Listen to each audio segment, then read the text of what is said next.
अस्सलाम वालेकुम नाज़रीन, प्रोग्राम द न्यूज़ रिव्यू सां गॾु मां आहियां, मुंहिंजो मेज़बान फयाज़ नाइट्स। नाज़रीन, गुफ़्तगू कयूं था अॼु 11 अगस्त आहे, तोड़े जो पाकिस्तान जी आज़ादी जो जेको फॉर्मली ॾींहुं मल्हायो वेंदो आहे उहो 14 अगस्त आहे। पर असांजे नाज़रीन खे ॿुधाईंदा हलूं त ख़ासि तरह यंगस्टर्स खे, असांजे नौजवाननि खे, असांजे ॿारनि खे त 11 अगस्त ते पाकिस्तान जी पहिरीं आइन साज़ असेंबली जो इजलास थियो हो, जंहिंमें क़ाइद-ए-आज़म मोहम्मद अली जिन्नाह खे उन आइन साज़ असेंबली जो सदर चूंडियो वियो हो ऐं उन सदर चूंडण खां पोइ उन जेको ख़िताबु कयो हुयो 11 अगस्त ते, उहो ख़िताबु जेको आहे उन जी तमामु घणी इम्पोर्टेंस इन जे करे बि आहे त क़ाइद-ए-आज़म मोहम्मद अली जिन्नाह नए मुल्क ठहण जी असेंबली जो पहिरियों जेको इजलास हुयो उन में जेके गुफ़्तगू कई हुई उहा उन जी फॉर्मली पाकिस्तान ठहण खां पोइ पहिरीं जेका गुफ़्तगू हुई उहा कॉन्स्टिट्यूएंसी असेंबली यानी क़ानून साज़ असेंबली में उन हवाले सां उहा ॾाढी इम्पोर्टेंट आहे। ऐं उन में जेको मोहम्मद अली जिन्नाह साहिबु जेका गुफ़्तगू कई हुई उन जे करे हुन जेको अक़लियतनि ऐं अक्सरियत जे हवाले सां जेका ॻाल्हि कई हुई त रियासत जी नज़र में को बि हिंदू या मुस्लमान या सिख ईसाई न आहिनि, सभई बराबरि आहिनि। उन जे बुनियाद ते 11 अगस्त खे पाकिस्तान में अक़लियतनि जे ॾींहुं तौरु बि मल्हायो वेंदो आहे। बहरहाल उन स्पीच में काफ़ी ॿियूं ॻाल्हियूं हुयूं। असां इन सॼे जेका आहे पार्टीशन जो प्लान जेको हुयो, पार्टीशन जेका मूवमेंट हुई ऐं पोइ इहा जेका 11 अगस्त जी जेका तक़रीर हुई उन ते गुफ़्तगू करण लाइ राब्तो कयो आहे मुल्क जे मारूफ़ तारीख़दान जनाब डॉक्टर मुबारक अली साहब सां। डॉक्टर साहब अस्सलाम वालेकुम। जी वालेकुम अस्सलाम। डॉक्टर साहब, 11 अगस्त 1947 जिन्नाह साहब सदर इलेक्ट होते हैं फर्स्ट कॉन्स्टिट्यूशन असेंबली के और उसके बाद वो ख़िताब करते हैं। आपके ख़्याल में उस ख़िताब की इस सारे उसमें क्या अहमियत है? अच्छा देखिए, उसकी हालांकि अहमियत तो बहुत है, क्योंकि इस खिताब से पाकिस्तान की मतलब के दस्तूर साजी के लिए और मुस्तकबिल के लिए एक मंसूबे का ऐलान किया गया था कि पाकिस्तान को किस तरीके से आगे चलाना चाहिए। अच्छा, लेकिन जो दूसरे लोग थे, कायद-ए-आज़म ने जो बात कही थी, दूसरे लोग जो थे वो इससे मुत्तफिक नहीं थे। आपको याद होगा कि फिर मतलब कि उनकी ये तकरीर जो है जब की गई है तो अखबारों में ये गवर्नमेंट की तरफ से एडवाइस दी गई थी कि ये तकरीर नहीं शाये की जाए। वहाँ से जब अल्ताफ़ हुसैन जो उस वक्त दान के ऑफिसर थे, जब उनको ये एडवाइस मिली, प्रेस एडवाइस होती है ना, तो उन्होंने कहा कि अच्छा मैं जिन्नाह साहब से जाके बात करता हूँ कि आपकी तकरीर को शायद नहीं करने की इजाज़त है। तब उसके बाद उन्होंने कहा नहीं फिर आप शाये कर दो। तो ये था कि जिन्नाह साहब ने जो बातें कही थी उस वक्त के दूसरे सियासी लीडर जो है उससे मुत्तफिक नहीं। अच्छा, उसके बाद ये तकरीर शाये भी हो गई, सब कुछ हो गया, लेकिन फिर बराबर ये कोशिश होती रही कि इस तकरीर को किस तरीके से या तो भुला दिया जाए या इसको नए मानी पहनाए जाए। सुना थे एक अर्से तक इस तकरीर को बिल्कुल भुला दिया गया, इसका कोई फिक्र भी नहीं होता था। और जाऊद के ज़माने में खास तौर से शरीफुल मुजाहिद साहब ने जिन्नाह साहब ने किताब लिखी, तो उसमें उन्होंने ये कहा कि जब जिन्नाह साहब ने ये तकलीफ की थी तो उस वक्त 200 बीमार थे और बीमारी की हालत में यानी हिज़्यानी कैफियत में उन्होंने ये तकलीफ कर दी थी, इसलिए इसको इस तरह से न लिया जाए। तो यानी ये कोशिशें जो है पाकिस्तान के हुकूमत तबकों की जानिब से होती रही कि इस तकलीफ की अहमियत जो है इसको कर दिया जाए और पब्लिक के सामने इसके नए मानी जो है वो नहीं लाए जाए। लेकिन उस तमाम बातों के बावजूद इसकी तकरीर अपनी जगह है और इसकी अहमियत भी अपनी जगह है। और इससे ये जाहिर होता है कि जिन्नाह साहब पाकिस्तान को एक कौमी रियासत बनाना चाहते थे, एक ऐसी रियासत के बीच में मजहब की बुनियाद पर नहीं बल्कि जोग्राफियाई बुनियाद पर जो लोग भी इस रियासत में रहते हैं सबको मुसावी मुकाम मिले, सबको बराबर के हकूक़ मिले और सबका मतलब कि एक जैसा सलूक सबके साथ किया जाए। उसमें कोई फ़र्क नहीं होना चाहिए, ना कोई मजहबी शख्सियत होना चाहिए, न कोई तासुब होना चाहिए। ये वो मैसेज था, लेकिन बस उसके पीछे जिन्नाह साहब का ये मैसेज जो है ہم دیکھتے نہیں ہیں کہ وقت کے ساتھ اس کے اوپر کبھی کوئی عمل نہیں کیا گیا. کیونکہ آنے والے جو حکمران تھے انہوں نے اس تقریر کو ایک طرف رکھ کے اور پاکستان کو مذہبی طور کے اوپر انتہا پسندی کی طرف لے گئے. اور جناح صاحب کی جو قومی ریاست کا جو ایک ثبوت تھا کہ جہاں پر سارے مذاہب کے لوگ سارے ایتھنک کمیونٹی کے لوگ مل کے رہیں گے، وہ مطلب کہ پورا نہیں ہو سکا کیونکہ جو دوسرے سیاستدان تھے وہ اس کے حامی نہیں تھے. تو اس تقریر کی اچھا اہمیت تو ہے. ڈاکٹر صاحب، یہ جو آپ دوسرے سیاستدانوں کی بات کر رہے ہیں، اس وقت تو ظاہر ہے پاکستان ابھی بنا تھا، اور اس وقت تو دو بڑی شخصیات تھیں جو اپنا ڈیسیشن میکنگ میں انفلوئنس کر رہی تھیں، کیونکہ ابھی حکومت تو اس وقت آفیشلی کوئی بنی نہیں تھی. تو محمد علی قائد اعظم محمد علی جناح صاحب اور لیاقت علی خان صاحب جو وزیر اعظم تھے، اس کے علاوہ بھی کوئی شخصیات تھیں کیا جو نہیں، اس کے علاوہ خواجہ ناظم الدین تھے، چودھری محمد علی تھے. بلکہ اس تقریر کو رکوانے میں کہ شائع نہ کی جائے چودھری محمد علی کا ہاتھ تھا. وہ جنرل سیکرٹری تھے پوری پیرا کمیٹی کے. تو چودھری محمد علی نے یہ پریس ایڈوائز دلوائی تھی کہ اخباروں میں یہ تقریر شائع نہ ہو. اور لیاقت علی خان خود بھی مطلب کہ جناح صاحب کے اس تصور سے متفق نہیں تھے. اس کا اندازہ اس سے آپ کرائیے نا کہ لیاقت علی خان جب نے کانسٹیٹیوشن اسمبلی میں قرارداد مقاصد پاس کی ہے تو وہ بالکل مختلف ہے جناح صاحب کی تقریر سے. قرارداد مقاصد میں اسلامائزیشن کی بنیاد رکھی گئی ہے نا، جو جناح صاحب کی تقریر سے تصادم ہے اس کا. تو وہ بھی اس سے متفق نہیں تھے، لیکن جناح صاحب کی شخصیت ایسی تھی کہ کوئی کھل کے مخالفت اس کی نہیں کر سکتا. تو آپ کہتے ہیں کہ جب یہ قرارداد مقاصد پاس کی گئی اس سے لیاقت علی خان متفق نہیں تھے؟ لیاقت علی خان نہیں، قرارداد مقاصد تو لیاقت علی خان نے پاس کرائی نا، ہاں، کہ جس میں شریعت کے لحاظ کو کہ sovereignty belongs to اللہ. یہ تو قائد اعظم کی جو تقریر ہے اس کو متصادم ہے نا. تو اس کا مطلب ہے کہ وہ جو اپنا 11 اگست کی تقریر تھی اس سے چودھری محمد علی صاحب نے تو وہ جاری کیا، ایڈوائزری جاری کی، لیکن لیاقت علی خان صاحب بھی اس سے متفق نہیں تھے. لیاقت علی خان بھی متفق نہیں تھے. اور میرا خیال سے دوسرے لیڈر جو تھے جن میں خواجہ ناظم الدین بھی شامل ہیں، یہ لوگ بھی اس سے متفق نہیں تھے. اچھا ڈاکٹر صاحب، ایک جناح صاحب کی اس اسپیچ کے اندر ایک اور بات جس کا اس نے ذکر کیا ہے وہ یہ ہے کہ دیر واز نو سولیوشن. اس کی نظر میں پارٹیشن کے سوا کوئی اور سولیوشن نہیں تھا. پھر وہ خود ہی کہتے ہیں کہ آگے دیکھا جائے گا کہ یہ ججمنٹ صحیح ہے کہ نہیں ہے. آپ تاریخ کے ایک بہت بڑے عالم ہیں، اسکالر ہیں، آپ کے خیال میں اس جو بات کا ذکر کیا جناح صاحب نے، کیا اس وقت اس بات کا ذکر کرنا ضروری تھا، یا اس کو کوئی چیز لگ رہا تھا کہ کیونکہ لوگوں کے اندر دونوں طرف سے، اس نے خود بھی اعلان کیا، بات کی ہے کہ دونوں طرف سے کچھ لوگوں کا خیال یہ ہے کہ پارٹیشن نہیں ہونی چاہیے. آپ کے خیال میں آج جب اتنے برس گزر گئے ہیں، اتنی دہائیاں گزر گئی ہیں، اب اگر ہم دیکھیں تو واقعی یہ it was the only solution as Jinnah said in his speech? نہیں، یہ کوئی آخری سولوشن نہیں تھا، اور کبھی بھی کوئی سولوشن فائنل سولوشن جو ہے وہ نہیں ہوتا ہے. کیونکہ فقیر ہندوستان کی حالت کو دیکھتے ہوئے جس طریقے سے وہاں مسلمان تھے بنگال میں، ہندوستان میں، اور یہاں پنجاب، پختونخوا اور بلوچستان میں، ان سب کو دیکھتے ہوئے یہ فیصلہ کرنا کہ یہ الگ ہو جائیں گے، سارے حالات ٹھیک ہو جائیں گے، یہ میرے خیال سے دور رس پالیٹیشین کا فیصلہ نہیں ہونا چاہیے تھا. اور کوئی بھی سولوشن آخری نہیں ہوتا ہے.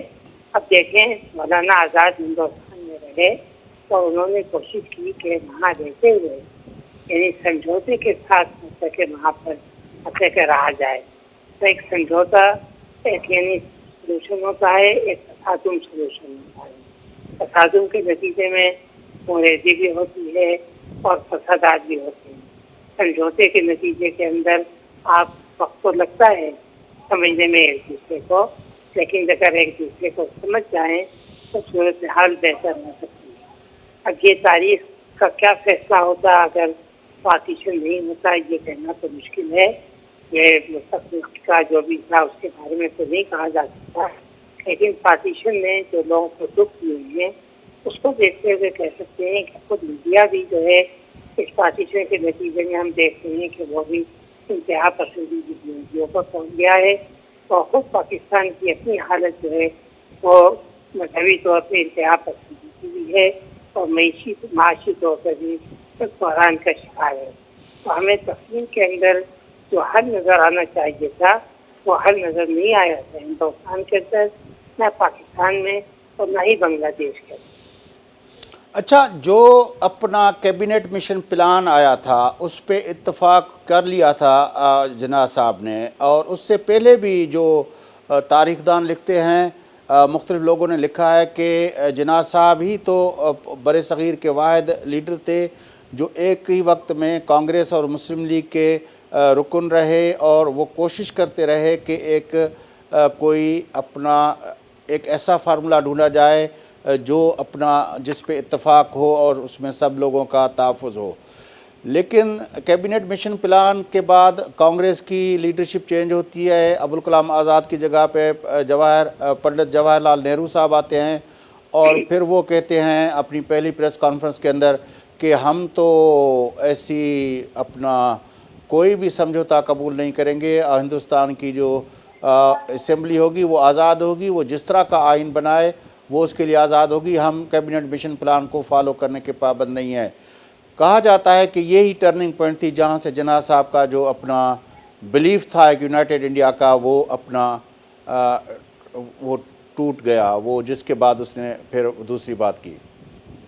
ہاں جی، یہ آپ کی بات صحیح ہے. اب لوگ نہرو کے فیصلے کی بھی ایک طرح سے توثیق کرتے ہیں، کیونکہ نہرو کا یہ خیال تھا کہ یہ جو 10 سال کا عرصہ دیا گیا ہے اور صوبائی آزادی کا یا فیڈریشن کا، تو یہ 10 سال کا عرصہ بہت ہوتا ہے اور پتہ نہیں یہ چل سکے گا یا نہیں چل سکے گا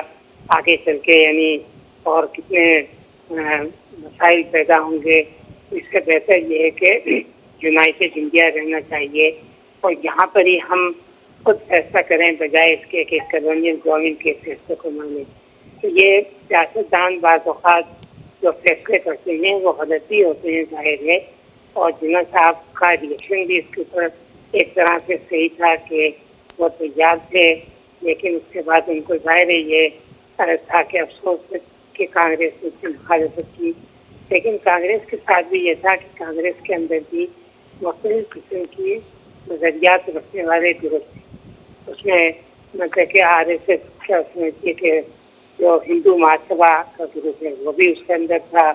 اس میں کانگریس کے قوم پرست بھی یا سیکولر تھے وہ بھی اس کے اندر تھے. تو یہ ایک بڑی پیچیدہ صورتحال تھی خود کانگریس کے لیے بھی کہ کس طریقے سے مطلب کہ ہندوستان کے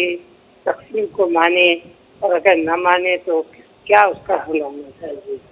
تو یہ ایک پیچیدہ صورتحال میں جناح صاحب کے لیے بھی مشکل تھی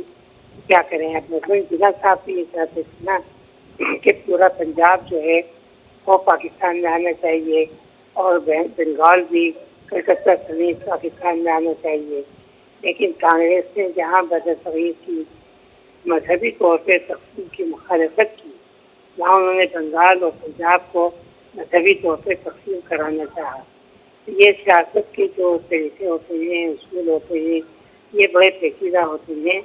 اور ایک مرتبہ جب آدمی اس میں پھنستا ہے تو ان سے نکلنا بڑا مشکل ہوتا ہے. اور لیکن ہوتا یہ ہے کہ اس کے نتیجے کے اندر عوام جو ہیں ان کو مصیبت کا شکار ہونا پڑتا ہے، اور یہ جو کچھ بھی ہوا ہے اس میں عوام دونوں جانب سے مطلب کہ تکالیف کا شکار ہوئے. اچھا، چودھری محمد علی جو ہمارے سیکریٹری جنرل پہلے بنے، اور ملک غلام صاحب جو ہمارے پہلے وزیر خزانہ بنے اور پھر دوسرے گورنر جنرل بنے، ان دونوں کا تعلق بھی اپنا یہ بیوروکریٹ تھے اور دونوں ملٹری اکاؤنٹ سے ان کا تعلق تھا. تو جو اس وقت کی اپنا برٹش ملٹری اکاؤنٹس ڈپارٹمنٹ تھا اس سے ان کا تعلق تھا. یہ دونوں لوگ جو ہیں جس طرح آپ نے کہا کہ 14 अगस्त को आज़ादी का दिन है, लेकिन 11 अगस्त को चौधरी मोहम्मद अली ने वो एडवाइजरी भेज दी जो फाउंडिंग फादर के स्पीच को रुकवाने के लिए थी। उसके बाद हम देखते हैं कि ये दो लोग और उसके बाद दो लोग और इन्फ्लुएंशियल हो जाते हैं पाकिस्तान के इस सियासी मंजरनामे पे, जिसको इस्कंदर मिर्ज़ा और जनरल अयूब ख़ान कहते हैं। तो बाकी का सारा सिलसिला, यानी जब तक ये अपना पाकिस्तान अयूब जाता है और फिर याया आता है, तब तक ये देखें तो ये दोनों यानी Chaudhary Mohammad Ali, Malik Ghulam Ahmad military accounts department से ओरिएंटेशन उस तरह की, उसके साथ फिर नेक्सस बनता है अपना आपका इस्कंदर मिर्ज़ा मेजर जनरल और अयूब ख़ान। तो ये तो शुरू से लेकर इस एक तरह से हमारे मुल्क पे बिल्कुल आप सही कह रहे हैं कि शुरू से ही इन लोगों का तो ख्याल था वो ये था कि मुल्क आज़ाद हो गया है, अब इस पर हमें कब्जा करना चाहिए। तो ये ग्रुप जो था ये शुरू से ही पाकिस्तान से कब्जा करना चाहते थे। और जिन्ना साहब के मरने के बाद और कायद आज़म के कत्ल के बाद तो इनके लिए बिल्कुल रास्ते साफ हो गए ना। और इन्होंने देखे कि ज़ाहिर मुल्क के ऊपर कब्जा भी किया, और वो जो कब्जा किया है वो कब्जा आज तक चला रहा है किसी न किसी शक्ल के अंदर, वो टूटा नहीं है। तो ये आपकी बात सही है कि यहाँ सियासी पार्टियाँ या सियासतदान इनको तो बिल्कुल अलग कर दिया गया है, और एक बाकायदा मंसूबे के तहत इन लोगों ने पाकिस्तानी रियासत का कब्जा करना चाहा और कब्जा कर भी लिया। बड़ी मेहरबानी डॉक्टर साहब, आपने हमें ज्वाइन किया। नाज़रीन, मुल्क जा मारूफ़ तारीख़दान पंहिंजो जनाब डॉक्टर मुबारक अली साहब अस सां गॾु हुआ। 11 अगस्त कायद आज़म मोहम्मद अली जिन्ना साहब जी तक़रीर ऐं उन जे कॉन्टेक्स्ट में जेका तारीख़ जो जेका हवाला हुआ, जीअं ॿुधायो पए डॉक्टर मुबारक अली साहब, त जिन्ना साहब जॾहिं पहिरीं तक़रीर कई उन वक़्तु जेको आहे चौधरी मोहम्मद अली, जेको उन वक़्तु पाकिस्तान जो सेक्रेटरी जनरल हो, यानी चीफ सेक्रेटरी चई सघूं था, उन जेको आहे उहा स्पीच रोकाइण जे लाइ एडवाइज़री मोकिली हुई, जंहिं ते जेको आहे डॉन जो जेको एडिटर हुयो उन चयो त मां जिन्ना साहब सां ॻाल्हायां थो। जंहिंखां पोइ इहा रिलीज़ त थी, छपिजी त वई, पर पोइ डॉक्टर मुबारक अली साहब जे बकौल उनखे रोकण लाइ, उनखे जेको आहे फाइलनि में बंदि करण लाइ उनखे कोशिशि कई वई। ऐं पोइ वरी इहा वॾे अरसे खां पोइ 80 जे ॾहाके में जॾहिं वरी उहो मामिलो थियो, तॾहिं उनखां पोइ आहिस्ता आहिस्ता इहा स्पीच मंज़र आम ते आई। बहरहाल 11 अगस्त जी जेका तक़रीर आहे, उन तक़रीर जे अंदरि जेके आहिनि तमामु अहम ॻाल्हियूं थियल हुयूं, ऐं उन तक़रीर जे अंदरि जेके अहम ॻाल्हियूं थियल हुयूं, उन्हनि अहम ॻाल्हियुनि में हिकिड़ी त ॻाल्हि जेका आहे, जेका जीअं प्रोग्राम जी शुरूआति में मूं चयो त अक़लियतुनि जे ॾींहुं तौरु मल्हायो वेंदो आहे, छाकाणि त उन ॾींहुं कायद आज़म मोहम्मद अली जिन्ना साहब वाज़ेह चयो हुयो त हीउ मुल्क जेको हाणे हिकिड़ो जेको बरे सग़ीर हो, उन मां 2 मुल्क ठही विया आहिनि। हाणे इहा जेका आहे अक्सरियत ऐं अक़लियत वारी, हिंदू ऐं मुस्लिम वारी, ऐं उन में ज़हनियत मां असांखे निकिरणो पवंदो, छाकाणि त पाकिस्तान जेको रियासत आहे, उन रियासत जे साम्हूं सभई शहरी जेके आहिनि उहे आज़ादु आहिनि, ऐं जेके मस्जिद में वञणु चाहिनि उन्हनि खे उहे मस्जिद वञनि, जेके मंदरु वञणु चाहिनि उन्हनि खे मंदरु वञनि, या इबादत जी जेका जॻह ते उहे वञनि। उन जो रियासत सां को तालुक़ु न आहे, छाकाणि त रियासत जी नज़र में समूरा शहरी बराबरि आहिनि। बहरहाल पोइ जीअं डॉक्टर मुबारक अली साहब चयो त उन ते जेको आहे उन वक़्तु जेको आहे उन वक़्तु जो वज़ीर आज़म लियाक़त अली ख़ान ऐं उन वक़्तु जो जेको आहे सेक्रेटरी जनरल चौधरी मोहम्मद अली जेके आहिनि उहे राज़ी न हुया, ऐं उन जे करे उन्हनि जेका उन स्पीच जे ख़िलाफ़ु एडवाइज़री जारी थी। ऐं पोइ उहा तव्हां ॾिठो त मामिलो हिते वञी पहुतो जिते मोहम्मद अली कायद आज़म मोहम्मद अली जिन्ना साहब जी जॾहिं डेथ थी, त उन खां पोइ उनजी भेण जेको आहे हिकिड़ो किताबु लिखियो माय ब्रदर जे नाले सां, ऐं उन में जेको आहे बकौल कुदरतुल्लाह शाहब जेको उन वक़्तु जो मारूफ़ ब्यूरोक्रेट हुयो, उन जे बकौल त उन किताब खे बि जेको आहे रोकरायो वियो। ऐं हुनजी स्पीच जेका मोहतरमा फ़ातिमा जिन्ना पंहिंजे भाउ जी पहिरीं वरसी ते करण पई चाही, उहा ऑन एयर पहिरें त न कई पई वई, पोइ वरी जॾहिं हुनखे इजाज़त ॾिनी वई त उन खां पोइ उहा हलंदी स्पीच में उहो जेको आहे वेव्स जेके आहिनि उहे उनमें गड़बड़ अची वई, ऐं उहा स्पीच जेका आहे प्रॉपरली ऑन एयर न थी सघी। बहरहाल इहे उहे इब्तिदाई दौर आहे पाकिस्तान जी सियासत जो। अॼु जेका 11 अगस्त जी तक़रीर जो ज़िक्र कयूं था, उनजो बि बुनियादी मक़सदु इहो आहे त उहे ॾींहं हुआ जॾहिं पाकिस्तान हिकिड़े नए मुल्क तौरु वजूद में आयो। उन वक़्तु जेके सूरत हाल हुई उन सूरत हाल मुल्क जे अंदरि जेका असांजे उन वक़्त जे सियासतदाननि, अॼु जे सियासतदाननि जे बारे में त माण्हू खुली करे ॻाल्हाए थो, पर उन वक़्त जा जेके सियासतदान हुया उन्हनि कहिड़े नमूने सां इहो कयो ऐं उन में जेको आहे कहिड़ियूं कंस्पेरेसीज़ थियूं जंहिंजे करे मुल्क जेको आहे उन बुनियादी ट्रैक ते न चढ़ी सघियो, जंहिं ट्रैक ते जेको आहे क़ाइद आज़म मोहम्मद अली जिन्ना साहिब जो विज़न हुयो ऐं जेको जिन्ना जे पाकिस्तान जो तस्वुरु आहे उहो अॼु हिते साबिया न थी सघियो। उन्हनि जा रूट्स जेके आहिनि उहे उन वक़्त जे असांजी क़यादत जी जेको आहे एटीट्यूड ऐं उनजे रवैये ते में मुनहसिर आहिनि। वक़फ़ो वठूं था, वक़फ़े खां पोइ मोटी इन गुफ़्तगू खे अॻिते वधाईंदासीं।